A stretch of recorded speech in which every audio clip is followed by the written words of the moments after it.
किसान साथी नमस्कार, किसान न्यूज़ पर आप सभी का स्वागत। सोलन मंडी लहसुन अपडेट में आप कनेक्टेड हैं इस वक्त किसान न्यूज़ पर, और आज का बाज़ार सोलन मंडी का क्या रहा है तो वो आपको बताते हैं। काफ़ी दिनों के बाद आज आपके साथ कनेक्टेड हुए हैं और बाज़ार आपके साथ बताते हैं क्या कुछ आज सोलन के रहे। हालांकि टॉप रेट की बात कर ले तो 120 भी बिका है, लेकिन 120 जो है सिर्फ 4 नग जो टॉप के थे वो बिके हैं, और उसकी क्वालिटी पे मैं आपको दिखा देता हूँ।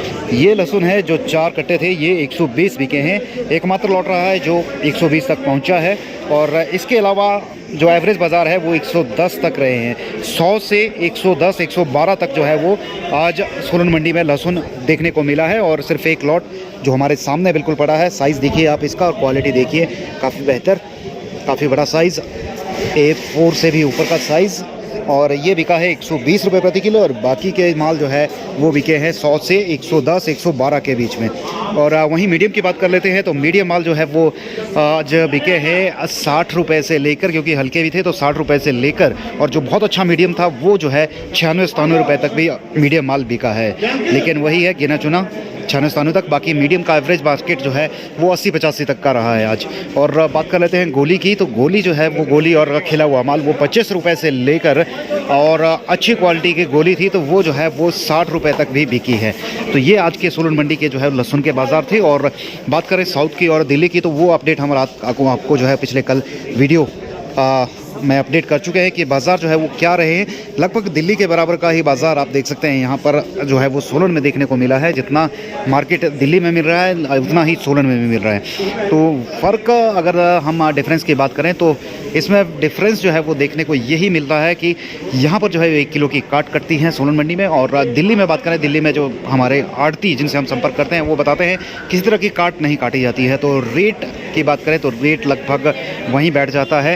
हालांकि दिल्ली में बोली के रेट तो बराबर ही लगभग मान सकते हैं, क्योंकि बाज़ार वहाँ भी 110 के हैं, और उससे ऊपर जो है वो गिने चुने ही माल बिक रहे हैं। जैसे कि सोलन मंडी में भी आप देख सकते हैं गिने चुने माल ही 110 से ऊपर बिक्री जो है वो हो रहे हैं, और वैसा ही दिल्ली में है। लेकिन एक किसानों के लिए कंपैरिजन कि वहाँ काट नहीं कटती है, यानी कि आपका 1 किलो जो है वो बचत आ जाती है, और जो किराया है वो उसी 1 किलो में आपका एवरेज जो है वो बैठ जाती है। तो कहीं ना कहीं ये कंपैरिजन भी आप ज़रूर देखें। और वहाँ पर लेबर का जो है वो 13 रुपये चार्ज है, यहाँ पर लेबर का चार्ज जो है वो मुझे भी याद एस्टिमेट याद नहीं है कि दिन इसके लहसुन के ऊपर जो है वो कितना इसका कैरेज लेते हैं, लेबर लेते हैं कट्टे को उठाने के लिए, लेकिन उसका हम अगले वीडियो में अपडेट करेंगे, आपको बताएंगे कि इसका कैरेज क्या रहता है। तो ये बहुत सारे कंपैरिजन जो करने चाहिए किसानों को कि किस मंडी में उनको लागत अच्छी आएगी, ये चीज़ें ज़रूर आप ध्यान में रखिए। और कोई चीज़ आपको जो ध्यान में रखने वाली है आप भी बताइएगा, क्योंकि हमारे बहुत से किसान भाई बहुत ज़्यादा प्रोएक्टिव होते हैं, और वो हर तरह की मंडी और उसके भावों को बहुत अच्छे से कंपैरिजन करते हैं। तो कोई किसान भाई हमारे साथ कनेक्टेड है और वो कंपैरिजन में कुछ और चीज़ें जोड़ना चाहता है, तो कमेंट के माध्यम से आप बताइएगा क्या कुछ आप ऐड इसमें कर सकते हैं, ताकि बाज़ार जो है वो लागत किसान को क्या मिल रही है उसकी फसल की, वो बेहतर तरीके से जो है वो हर एक किसान समझ सके कि उसको फ़ायदा जो है वो किस मंडी में जाकर है, कहाँ पर जाकर है। और फील्डों में क्या भाव चल रहा है वो भी ज़रूर बताइएगा। आपके एरिया में जो है वो फील्डों में लेटेस्ट भाव बताइएगा, पिछले भाव मत बताइएगा कि आपका जो है वो बिक चुका है, यानी कि 4-6 दिन पहले क्या बिका था वो मत बताइएगा। लेकिन 1-2 दिन में जो है वो पिछले आपको जो है वो क्या भाव मिले लहसुन के वो जरूर बताइएगा। तो हम भी कंपैरिजन करेंगे कि फील्ड में ज़्यादा फ़ायदा है या फिर आपका जो है मंडियों में माल ले जाकर ज़्यादा फ़ायदा है। तो वो सारा कंपैरिजन एनालिसिस भी जो है ज़रूर आप सभी साथी कीजिएगा, और कहाँ आपको बेहतर फ़ायदा है वो चीज़ जज ज़रूर कीजिएगा।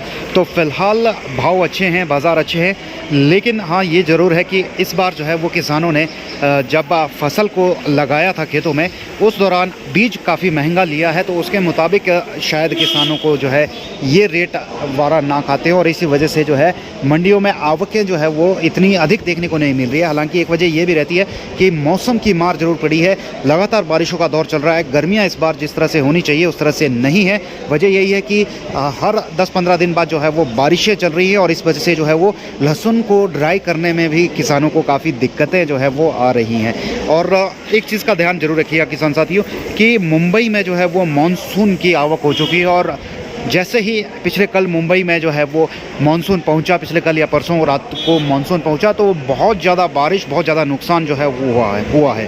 तो हिमाचल में भी जब ये मानसून की एंट्री होगी तो इस बार किस तरह का माहौल देखने को मिलेगा। उम्मीद करते हैं जिस तरह से 2 साल पहले हमने माहौल देखा था, जितना नुकसान हिमाचल को उठाना पड़ा था मानसून से, इस दफ़ा जो है वो ना ही हो। हालांकि अगर बारिश की बात करें तो ज़्यादा बारिशें बताई गई हैं और वो हम देख भी रहे हैं माहौल। पिछले गर्मियाँ जो हम जब से चालू हुई हैं अप्रैल से, तो तब से लेकर जो है वो बारिशों का दौर लगातार चल रहा है। रुक रुक कर कुछ समय बाद बारिशें हो रही है। और हालांकि टमाटर की फसल की बात करें, शिमला मिर्च की फसल की बात करें, तो जिस तरह की गर्मी चाहिए होती है वो गर्म माहौल जो है वो नहीं मिल पा रहा है बारिशों के कारण। हालांकि कई इलाकों के लिए अच्छा भी है, जहां पर पानी की कमी रहती है, तो उन इलाकों में जो है वो जो समय समय पर बारिश हो रही है उनसे उनको लाभ भी मिला है। लेकिन मुझे लगता है नदी के इलाके वो ज़्यादा इफ़ेक्टेड है इस बरसात से, क्योंकि ओले भी जो है वो बीच बीच में गिर रहे हैं और उससे भी काफ़ी नुकसान किसान भाइयों को हुआ है। आपके इलाकों में फसलें कैसी है, क्या कुछ नुकसान हुआ है बारिश के कारण, और आगे जो है वो माहौल कैसा है, फसल कैसी चल रही है, टमाटर, शिमला मिर्च और बाकी चीज़ों की, बीन की बात कर ले या और फसलों की बात कर ले, तो उनके भाव, माफ़ कीजिएगा, उनके जो फसल की तैयारी है वो कैसी चल रही है आपकी, तो वो ज़रूर आप कमेंट के माध्यम से बताइएगा। फ़िलहाल अभी के लिए इतना ही, धन्यवाद।